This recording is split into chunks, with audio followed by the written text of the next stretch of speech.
오늘은 지난주 다루었던 그 사건 중에 한 부분을 좀 더 추가적으로 살펴보려고 합니다.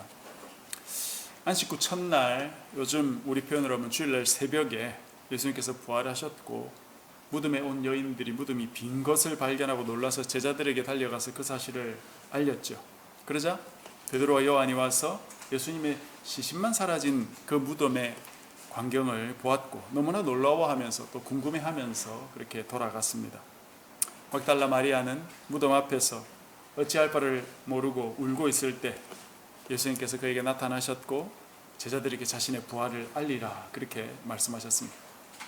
막달라 마리아와 그 외 여인들은 이 사실을 제자들에게 알렸고 이날 낮에 예수님이 베드로를 만나 주셨습니다.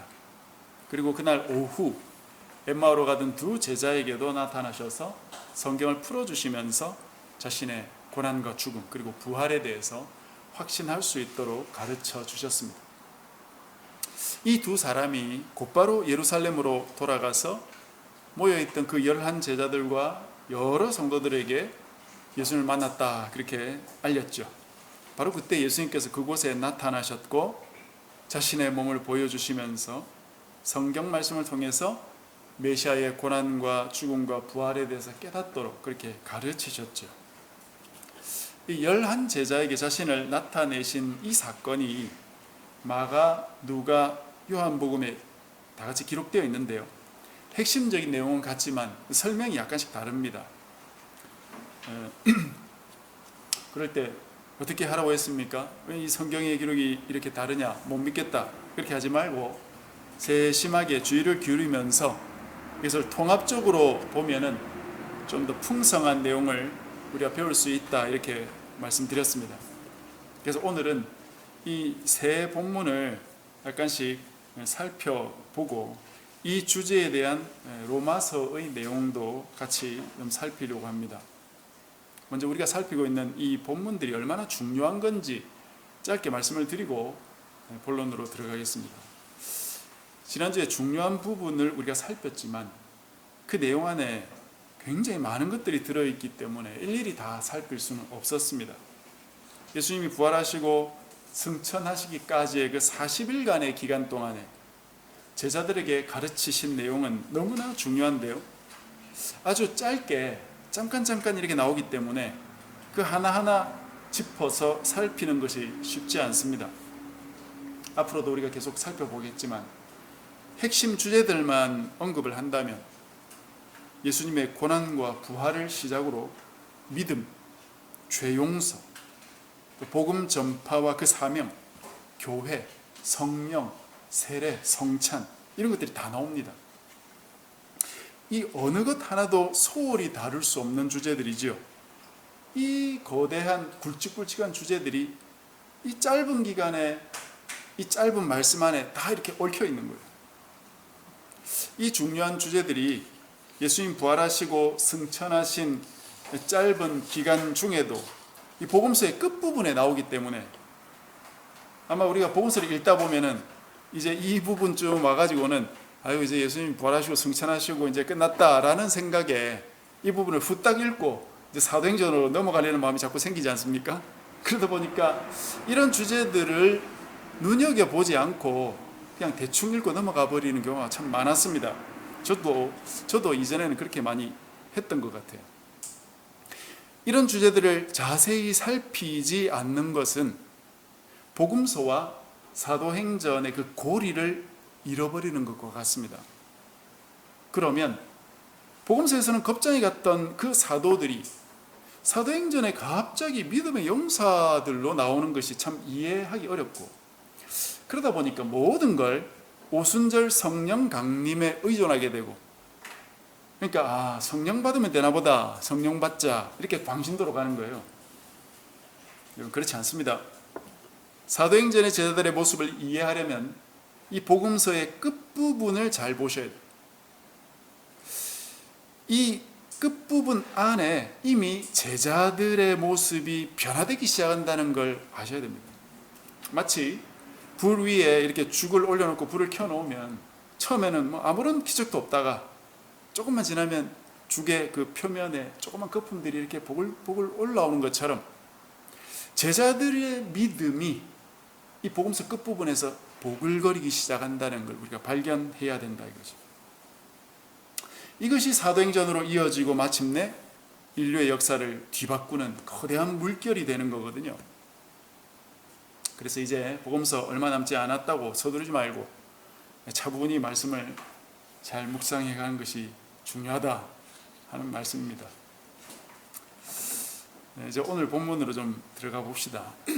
안식 후 첫날 저녁에 제자들이 유대인들을 두려워해서 모인 곳의 문을 닫았다고 했습니다. 문을 분명히 닫아두었는데 그 문을 열지도 않고 예수님이 그들 가운데 오셨어요. 그리고는 평강이 있을지어다 샬롬 하면서 인사하셨어요. 그리고 옆구리 손 보여주면서 제자들에게 자신을 나타내셨고 제자들은 기뻐했습니다.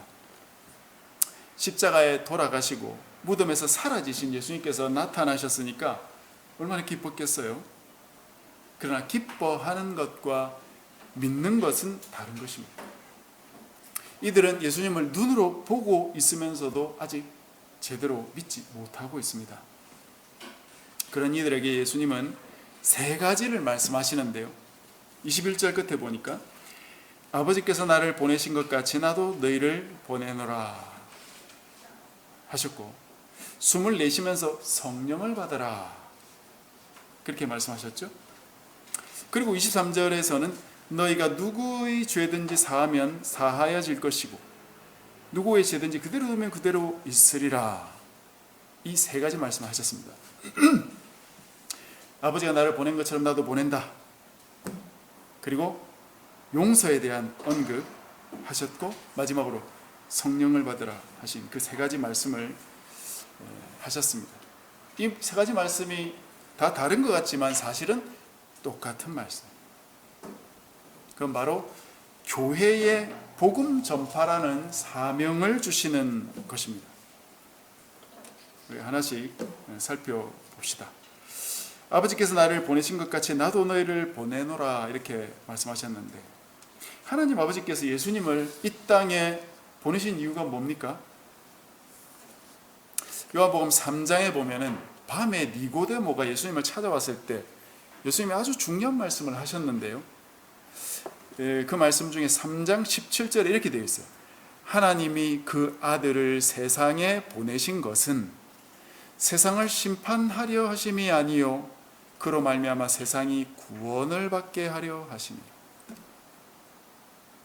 예수님이 이 땅에 보냄받은 것은 세상을 구원하기 위한 하나님의 계획이다 이거죠. 예수님께서 이 땅에 오신 건 처음부터 끝까지 우리를 구원하기 위함이에요. 십자가와 부활은 그 사역의 완성입니다. 그리고 부활하시고 나서는 승천을 앞두고 이 제자들에게 자신이 받은 명령과 똑같은 걸 명령하세요. 아버지께서 나를 보내신 것 같이 나도 너희를 보낸다.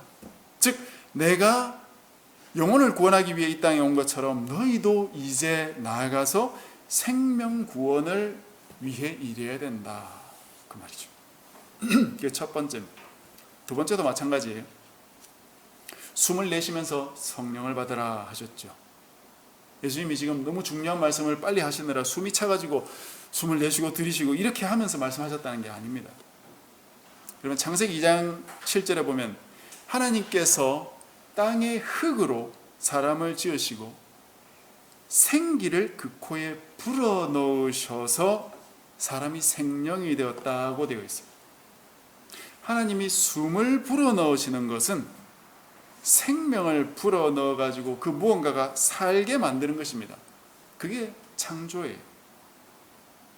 에스겔 37장에도 보면 마른 뼈가 가득한 골짜기에서 하나님이 그 마른 뼈들을 살려내시는데 어떻게 하시느냐면 사방에서부터 생기가 와서 이 뼈들을 살도록 그렇게 명령하시거든요. 이때 그 생기 역시 성령과 동일한 단어. 하나님께서 성령님을 보내셔서 죽은 몸을 살리신다는 것입니다.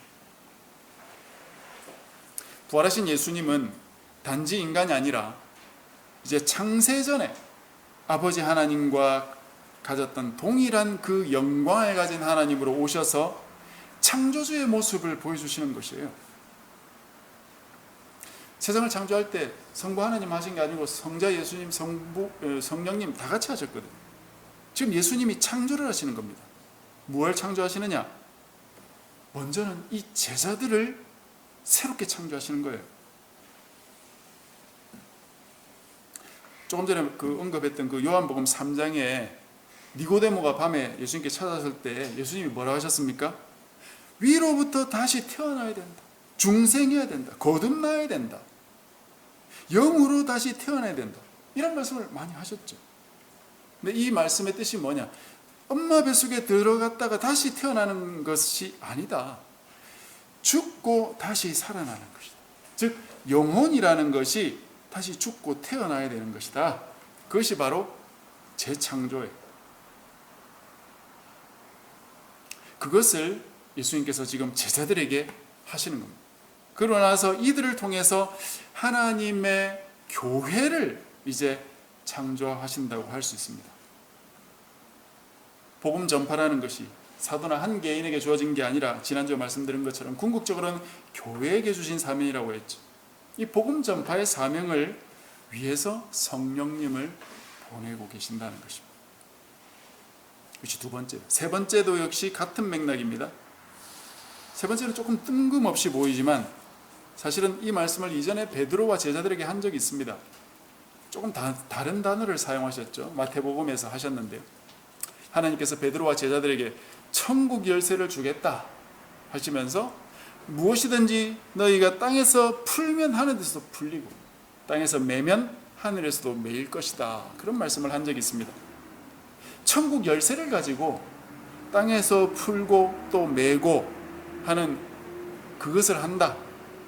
그것이 교회 건물을 문 열고 잠그는 그 열쇠를 말하는 게 아니고, 또는 가톨릭에서 말하듯이 교황이 대단한 권위를 가지고 있다는 그런 의미도 아니고, 교회가 영혼을 구원하는 능력을 가진 공동체라는 말씀입니다. 즉 영혼들이 천국으로 들어갈 수 있도록 인도하는 그 권위를 교회가 가지고 있다는 거예요. 그 권위를 교회는 어떻게 행사합니까?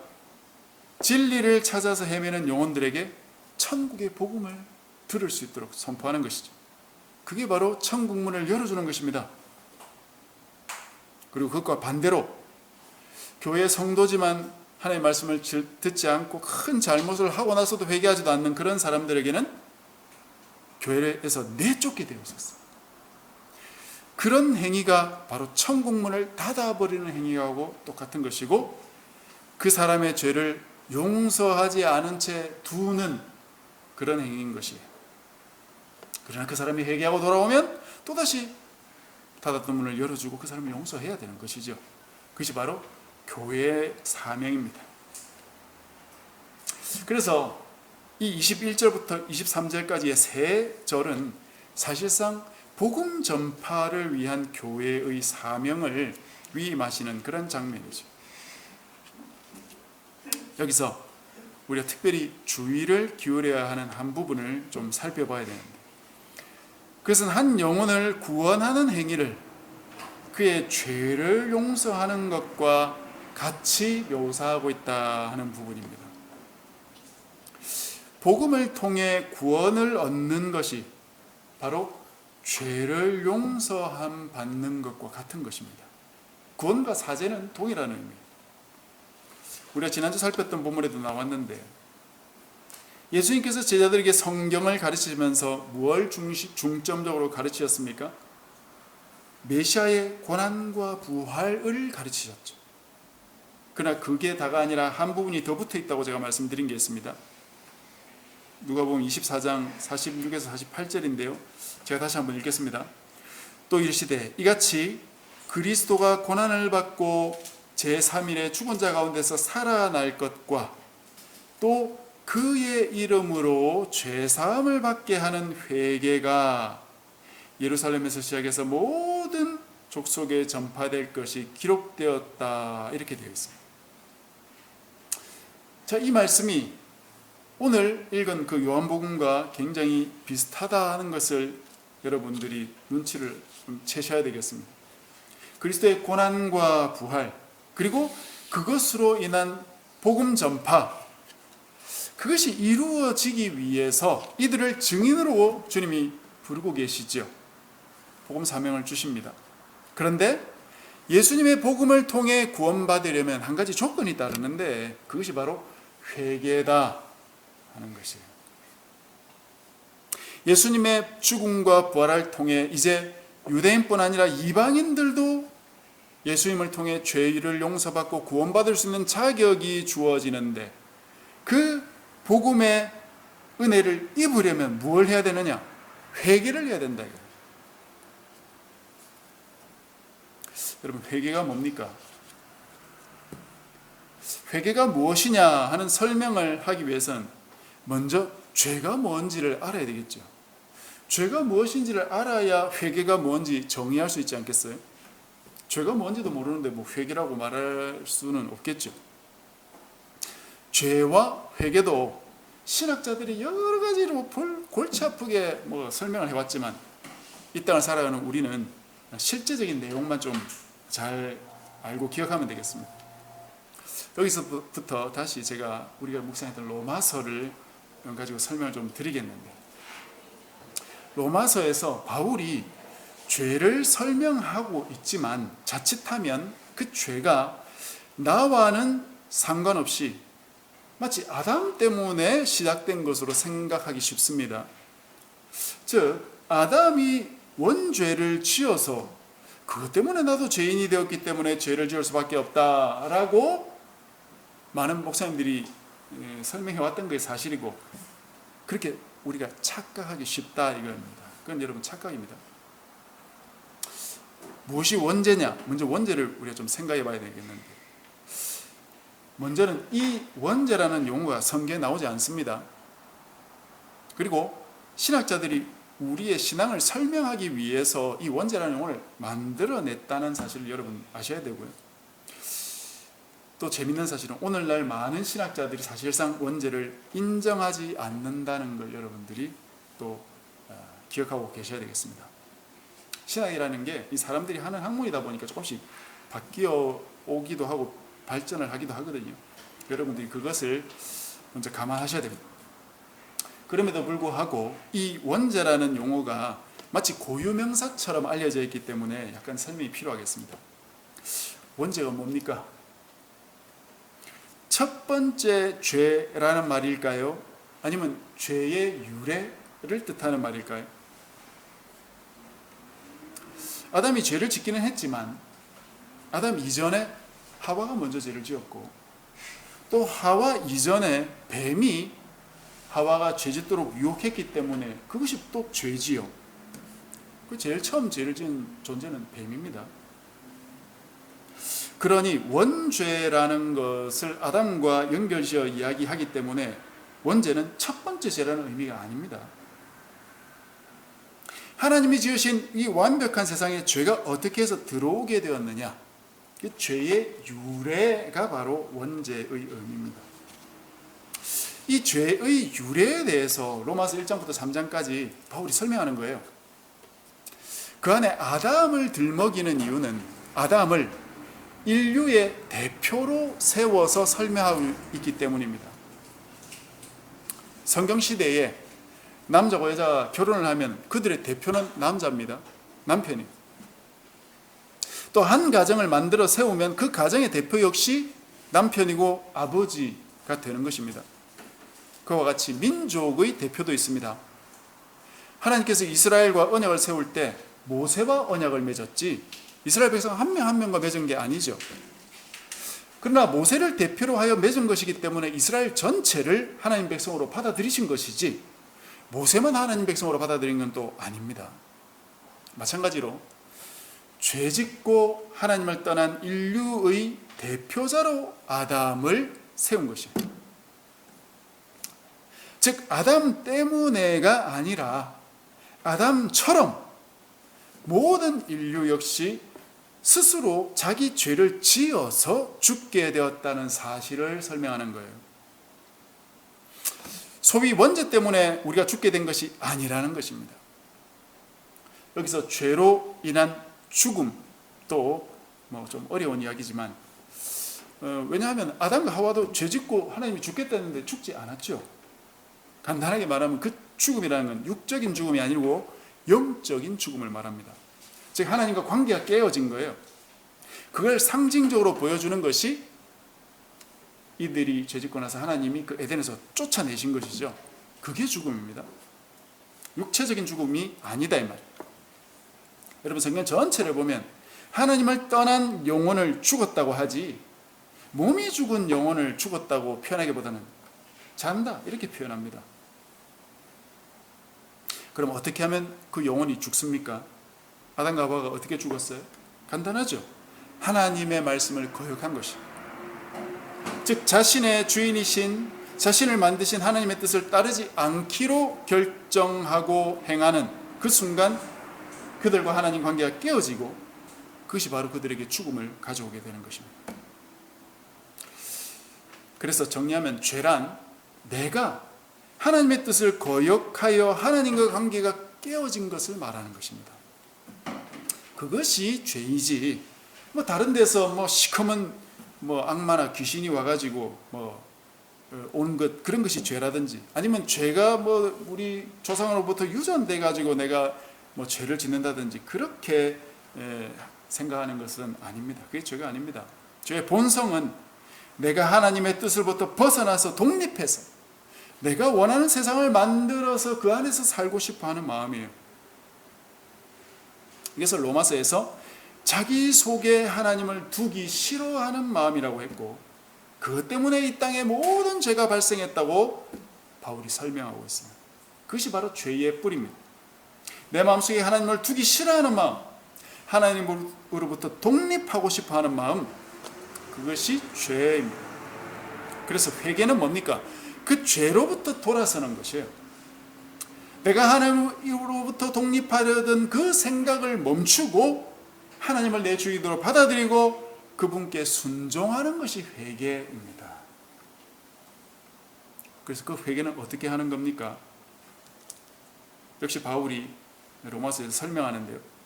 바로 예수님을 통해서 회개할 수 있다 이렇게 되어 있어요.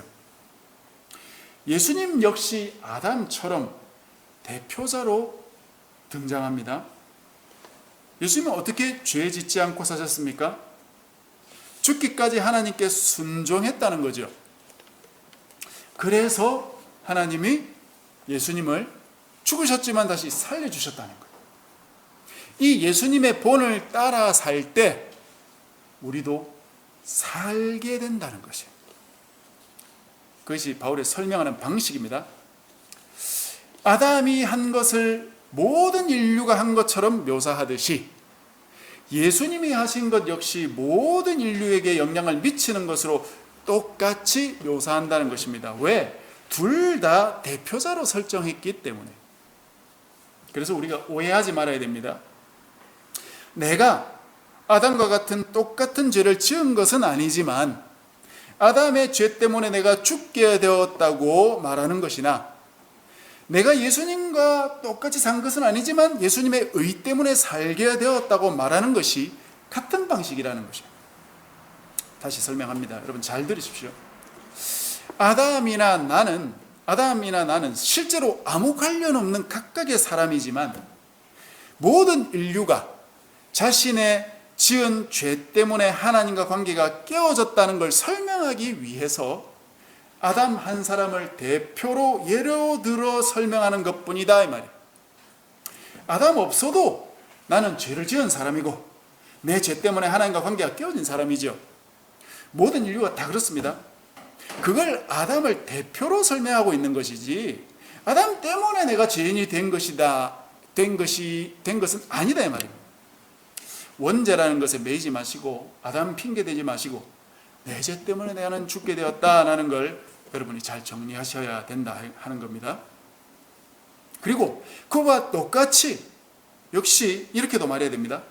예수님과 나도 실제로는 아무런 관련이 없는 각각의 사람이지만 모든 인간이 하나님께 순종하면 깨어졌던 그 관계가 회복될 수 있다. 즉 죄를 용서받을 수 있다는 것을 예수님 한 사람을 대표로 예를 들어 설명하고 있다는 것입니다. 이 말씀이 이해가 됩니까? 여러분, 이것으로 지금까지 우리가 알고 있던 걸 좀 점검할 필요가 있겠습니다. 예수님을 믿어 구원을 받는다는 것 무슨 말이냐? 예수님과 나는 사실상 아무런 상관없는 사람입니다, 여러분. 예수님은 2000년 전 유대인이고 나는 21세기 한국 사람이에요. 무슨 관계가 있습니까? 아무 관계 없어요, 사실. 그런데 신약 성경에서 예수님을 믿어야 구원 얻을 수 있다고 수없이 말하고 있다는 겁니다. 그게 무슨 말이냐 하는 거죠.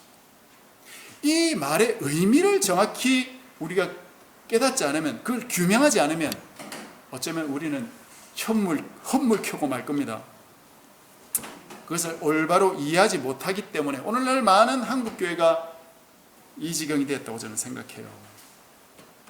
예수님을 믿는다는 사람은 교회에 꽉 들어차 있는데 교회가 아무런 능력도 없고 사회를 향해서 자기들이 기득권이라 요구하는 꼰대들이 되어가고 있는 모습이 현재 교회의 모습이 아니냐 이거지요. 그러니 하나님도 나에게 잘 보여야 돼, 그런 정신 나간 소리를 하는 목사 같지도 않은 그런 정신병자가 탄생하는 거 아니냐 이거죠. 예수님을 믿는다는 게 무엇인지 여러분 그 의미를 좀 정리하고 말씀을 맺고자 합니다. 그걸 위해서 로마서 6장을 우리가 또 잘 살펴봐야 되는데요. 자, 로마서 6장을 펴 놓으십시오. 신약 246쪽입니다. 로마서 6장 신약 246쪽입니다.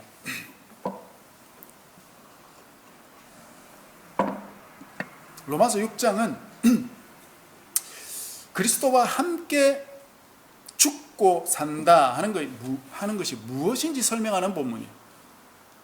우리가 어떻게 구원을 얻을 수 있느냐? 그리스도와 함께 죽고 살아야 된다. 그것을 세례로 설명하는데, 세례가 바로 죽고 사는 것이다 하면서 그렇게 설명합니다. 그래서 이렇게 이게 바로 제가 아까 앞에서 설명한 그 마가, 누가, 요한복음 세 본문이 같은 거를 이야기하지만 설명이 조금씩 다르다고 했죠. 마가복음에 사실은 이 세례와 관련해서 믿음을 설명하거든요. 짧게 나오는데 뭐라고 하냐면 믿고 세례를 받는 사람은 구원을 받을 것이고 믿지 않는 사람은 정죄받을 것이다, 그런 말씀입니다. 믿고 나서 우리는 세례 받는 줄 알지만 믿고 나서 세례 받는 것이 아니고 사실은 믿는 그것이 세례와 같은 것이다 이 말입니다. 즉 믿음이 세례다. 세례가 뭐냐? 죽고 살아나는 것이다. 여러분 지난주 설교 제목이기도 했지만 믿음이 바로 죽고 살아나는 것이고, 오늘날 우리가 세례 받는 이유도 바로 믿음을 설명하기 위해서 세례를 받는 것입니다.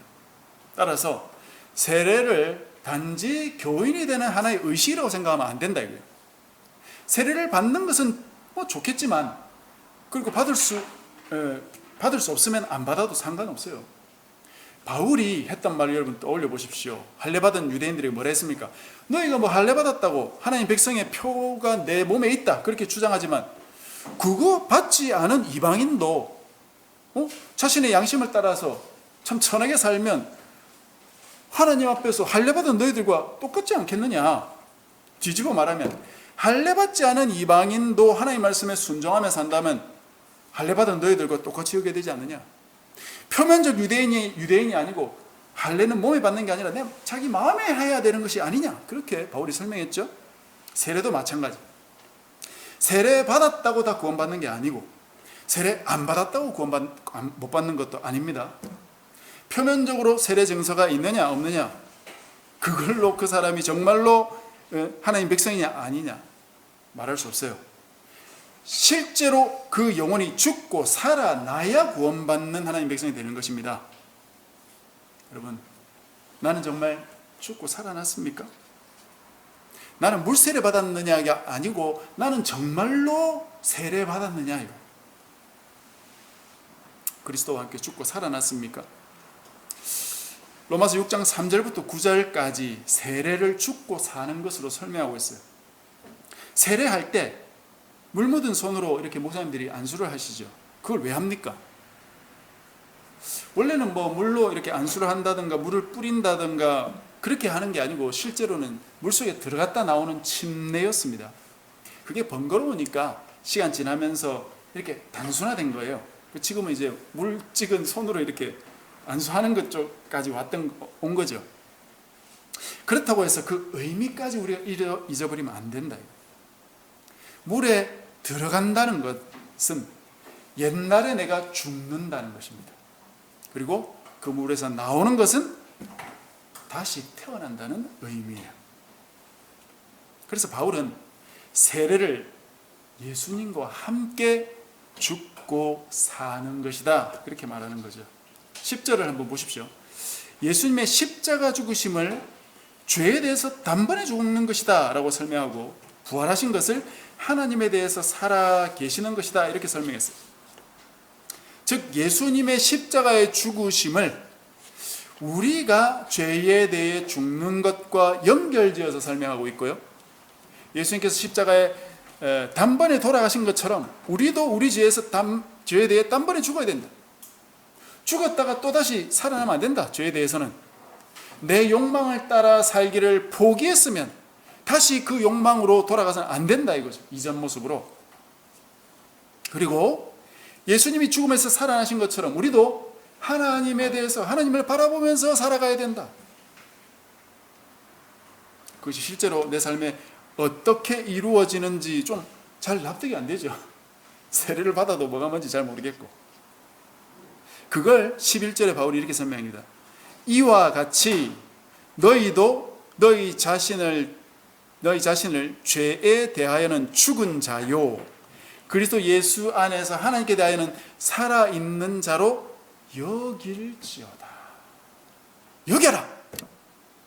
지금 너희가 보기에는, 너희 감각적으로 너희들이 느끼기에는 뭐 이게 뭐냐, 확신도 안 쓰고 잘 모르겠다 하더라도 여겨라, 그렇게 여겨야 된다.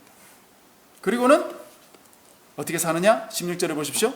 그리고 나서는 너희 자신을 종으로 내주어 누구에게 순종하든지 그 순종함을 받는 자의 종이 되는 줄 너희가 알지 못하느냐.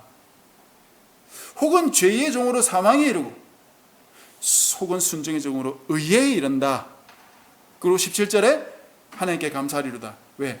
너희가 본래 죄의 종이더니 너희에게 전하여 준 바 교훈의 본을 마음으로 순종하여 죄로부터 해방되어 의에게 종이 되었다. 이게 바로 키입니다. 우리가 구원에 이르는 길은 하나님께서 전해주신 교훈의 본, 그게 뭡니까? 예수 그리스도께서 보여주신 본이죠. 하나님이 예수님 보냈으니까. 예수님이 어떤 본을 보였습니까?